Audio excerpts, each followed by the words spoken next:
বিশ্বাস করি যে বিশ্বরং এভাবে দেশ এবং বিশ্বের মাঝে রং ছড়াবে। বিশ্বরঙের এই জোয়ার দূর করবে সব অন্ধকার, লক্ষ্য করে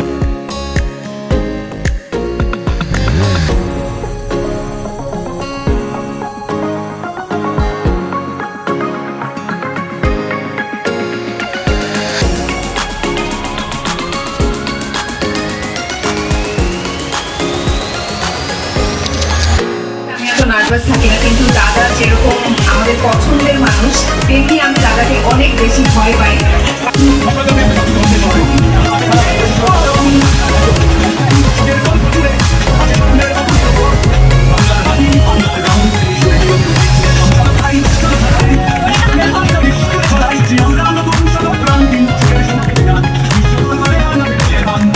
সাথে ওর একমাত্র কাঠ নিয়ে মুক্তির কথা, আমার সাথে তো ভুয়া নিয়েও গল্প হয়। তো ঘরের মানুষ, সত্যি কথা বলতে বিশ্বরঙের পরিবারের আমি একজন না, আমার মনের ভিতরের খুব আদরের একটা জায়গায় বিশ্বরং, আমি জানি না। আর তুমি